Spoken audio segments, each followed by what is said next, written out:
Hola und willkommen zurück auf meinen Kanal I Love Kuba und eurem kompakten News-Update rund um Kuba.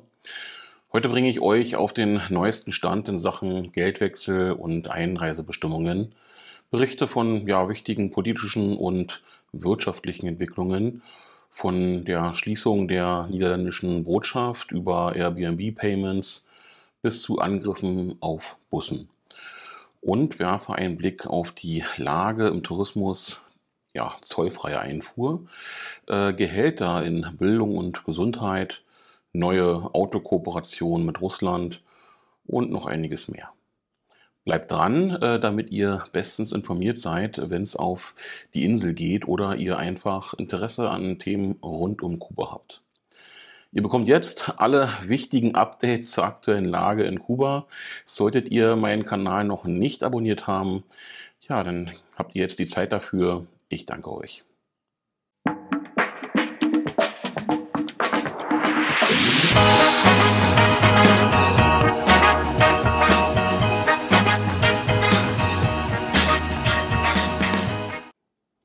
Beginnen wir wieder mit einem der wichtigsten Themen für alle, die nach Kuba reisen oder wirtschaftliche Entwicklungen verfolgen. Der aktuelle Wechselkurs. Der informelle Straßenkurs liegt derzeit bei etwa 385 Peso pro Euro. Dieser Kurs ist in den letzten Wochen wieder leicht hochgegangen. Der offizielle Wechselkurs, den der Staat für Finanztransaktionen vorgibt, liegt weiterhin bei 120 Peso pro Dollar, während der internationale Marktwert eigentlich weiterhin auch bei 1:24 liegt. Warum ist das wichtig? Für Reisende bedeutet das, dass der Straßenkurs oft deutlich günstiger ist als der offizielle Kurs. Wer nach Kuba reist und Geld tauschen möchte, sollte sich regelmäßig über die aktuellen Straßenkurse informieren. Eine hilfreiche Quelle dafür ist El Toque. Den Link findet ihr in der Videobeschreibung. Ich habe auch mehrere Videos zum Thema Geld online. Sucht bei YouTube einfach Geld und I Love Kuba und ihr werdet fündig. Alternativ klickt hier einfach oben auf dem Link. Machen wir weiter mit den Einreisebestimmungen für 2025. Ja, es gibt einige wichtige Änderungen für die Reise oder Einreise nach Kuba, die aber nicht mehr so neu sind. Ich habe immer wieder die Fragen bekommen und deswegen hier nochmal kurz zusammengefasst. Zollangaben müssen vorab online über der Viajeros ausgeführt werden. Das ist ab 7 Tage vor dem Flug möglich.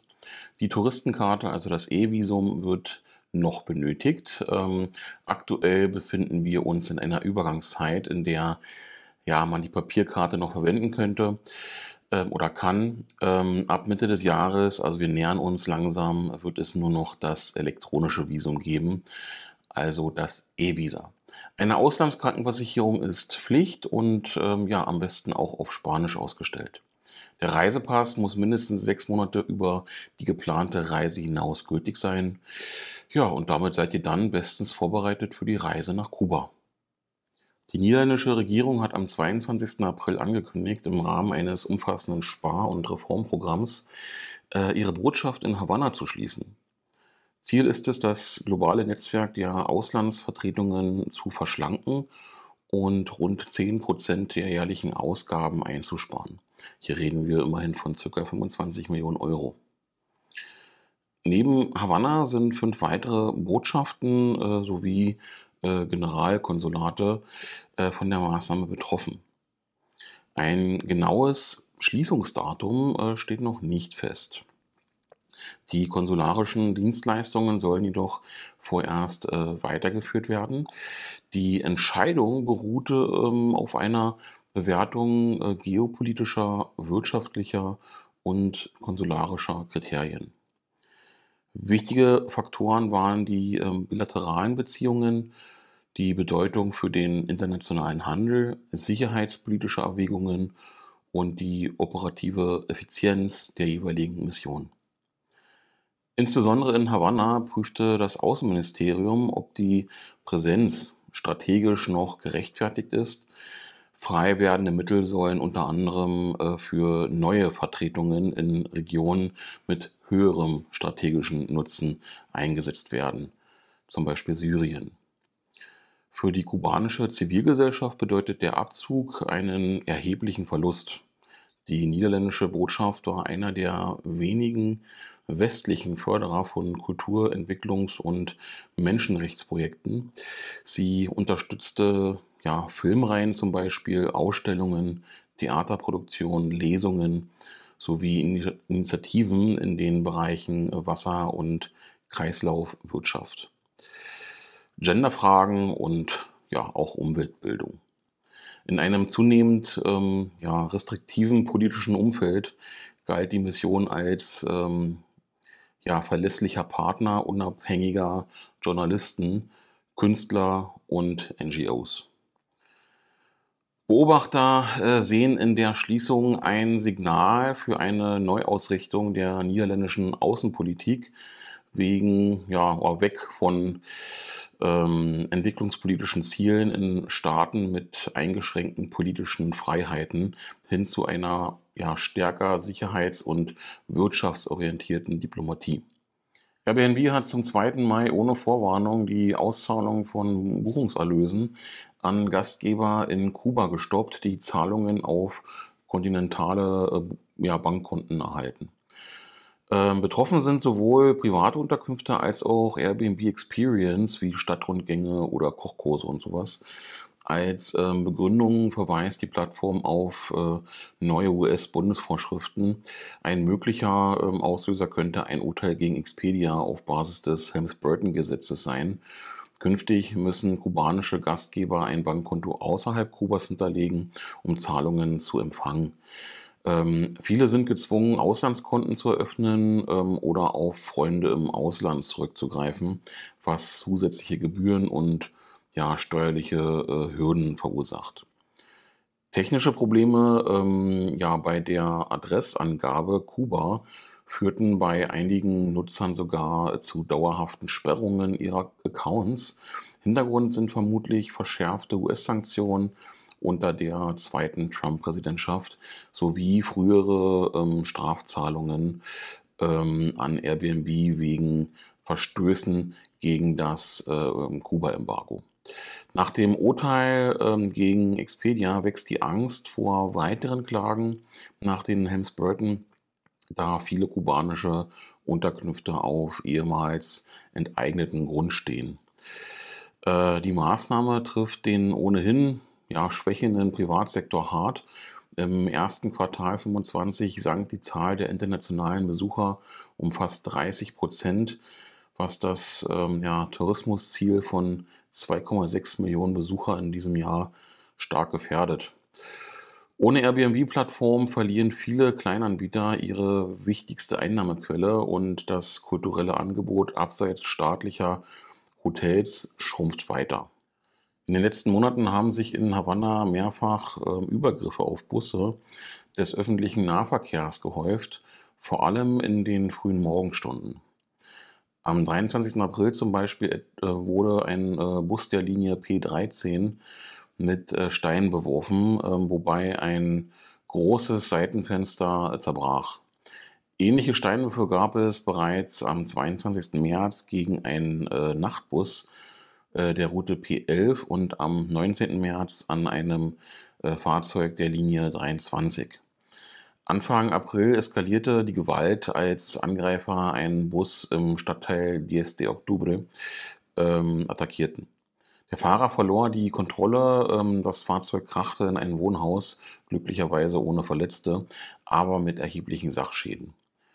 Die Empresa Provincial de Transporte de la Habana verurteilte die Angriffe scharf und stellte klar, dass technische Defekte und Treibstoffmangel nicht Sicherheitssorgen die Hauptursache für Einschränkungen im Nachtverkehr sei.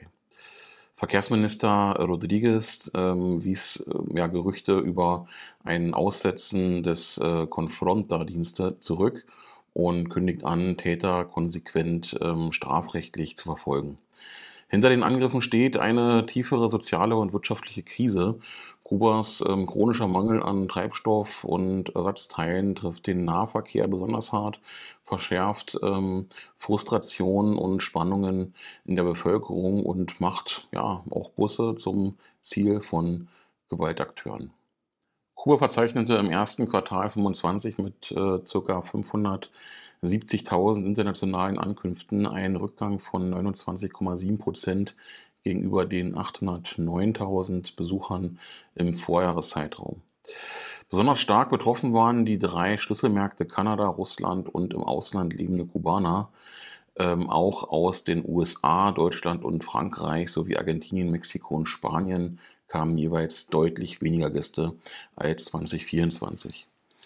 Die touristische Hauptsaison im März, dieses Jahr 200.000 Gäste ungefähr, brachte kaum Entspannung, sodass das Jahresziel von 2,6 Millionen Besuchern in Gefahr gerät.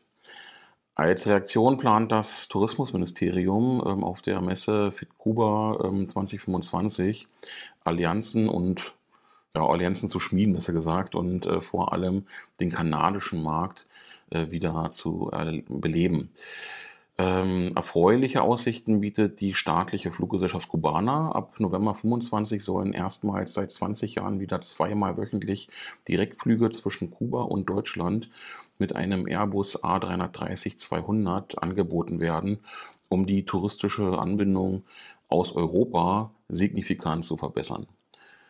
Hauptursache für die anhaltende Schwäche sind Kubas schwere Wirtschafts- und Energiekrise, verschärfte US-Sanktionen und der Wegfall weiterer Flugverbindungen. Nach 2,2 Millionen Gästen bleibt der Tourismussektor als zweitwichtigster Devisenbringer weiterhin unter Druck. Kuba hat die zollfreie Einfuhr von Lebensmitteln, Hygieneartikel, Medikamenten und medizinischen Hilfsmitteln durch Privatpersonen bis zum 30. September verlängert. Die aktuellen Freimengen bleiben bei 50 Kilo bzw. einem Gesamtwert von $500 pro Passagier. Neu ist die Anhebung der Freigrenze für nicht kommerzielle Postsendungen dieser Warengruppe von $200 auf 500. Für alle anderen Sendungen gilt weiterhin, die ersten 3 Kilo sind zollfrei, danach fällt ein Tarif von 30% an. Die Regelung stammt ursprünglich aus Juli 21 und wurde laut Finanzministerium aufgrund der anhaltenden Energiekrise erneut verlängert. Gegenstände sind getrennt vom übrigen Gepäck oder Verpackungen fortzuführen, um von der Befreiung zu profitieren. Kubas Arbeits- und Sozialministerium hat zum 1. Januar 25 rückwirkend neue Gehaltszuschläge für Bildungs- und Gesundheitspersonal beschlossen, um Fachkräfte im Staatssektor den Verbleib zu erleichtern. In der Ministerresolution aus 325 werden Bonuszahlungen für Dienstjahre deutlich ausgeweitet. Dozenten und Forscher erhalten je nach Betriebszugehörigkeit monatlich 1.000 bis 3.000 Peso mehr. Nicht unterrichtendes Personal die Hälfte.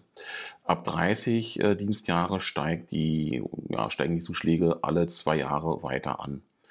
Im Gesundheitswesen profitieren vor allem Fachärzte in kritischen Bereichen von einem Nachtarbeitszuschlag von 100 Peso pro Stunde sowie einer leistungsbezogenen Zulage von 20 Peso pro Stunde. Rund 6.800 Ärzte erwarten so zusätzlich 7.000 Peso. Pflegeassistenten in Langzeit- und Sonderpflegeeinrichtungen erhalten 45% Zulage. Insgesamt soll die Maßnahme die Inflation ausgleichen. Seit 2021 sind die Reallöhne im öffentlichen Sektor um über 35% gesunken, weswegen bereits 2024 eine erste Aufstockung erfolgt war. Und nun geht es weiter. Kuba und Russland haben ihre Industriepartnerschaft im Transportsektor ausgebaut. Am 7. April 2025 wurde in Havanna der erste vor Ort montierte Geländewagen UAZ Patriot präsentiert, den die russische Marke UAZ seit 2005 baut. Die Montage erfolgt auf Basis einer 23 geschlossenen Vereinbarung zwischen Kubas Staatsbetrieb und Russlands Eco-Export. Wahrscheinlich mittels Knockdown-Kits. Zunächst wird das Modell als SUV und Pickup zusammengebaut. Später sollen auch Nutzfahrzeuge der Profi-Reihe folgen. Der UAZ Patriot oder Patriot verfügt über Allround-Antrieb, einen 2,7 Liter Benzinmotor mit 150 PS. Ja, in Kuba kommen importierte Patriots bereits als Geländewagen für Safaritouren zum Einsatz. Lokale Fertigung spart Einfuhrzölle und erhöht die Verfügbarkeit auf dem stark nachgefragten Mietwagenmarkt. Parallel kündigte Russlands Vizepremier ein Taxiprojekt mit 50 Moskowitsch-Kleinwagen an, das in Havanna und Varadero starten soll. Damit knüpfen beide Staaten an frühere, ja, sowjetisch-russische Autoimporte an und stärken Kubas längst vernachlässigte Fahrzeugsektor. Ja, bevor wir jetzt zum Schluss kommen, ihr kennt es ja, möchte ich noch einmal auf meinen Online-Shop Der letzte Westkubaner hinweisen. Wenn ihr noch ja, nach besonderen kubanischen Produkten sucht oder euch auf eure Reise nach Kuba vorbereiten wollt, dann schaut unbedingt mal vorbei. In meinem Shop findet ihr Cubita-Kaffee, verschiedene Rumsorten wie den Varadero Rum, aber auch Havana Club und bald auch noch ein bisschen mehr. Habt Geduld. Außerdem biete ich Reiseschutzversicherung an, perfekt für alle, die eine Reise nach Kuba planen oder für diejenigen, die jemanden aus Kuba nach Deutschland einladen möchten. Also schaut gerne mal vorbei auf www.derletztewestkubaner.de. Den Link findet ihr wie immer hier in der Videobeschreibung. Ich freue mich auf euch. Ja, machen wir weiter. Das war's für heute. Ein umfassender Überblick über die aktuelle Lage in Kuba. Wir haben die wichtigsten Entwicklungen behandelt, von Wechselkurs über Tourismus bis hin zu den neuesten politischen Entscheidungen. Ich hoffe, diese Infos waren hilfreich für euch. Schreibt mir eure Meinung in die Kommentare und vergesst nicht, den Kanal zu abonnieren und das Video zu liken. Das war's von mir. Wir sehen uns im nächsten Video wieder. Bis dahin, saludos, ciao.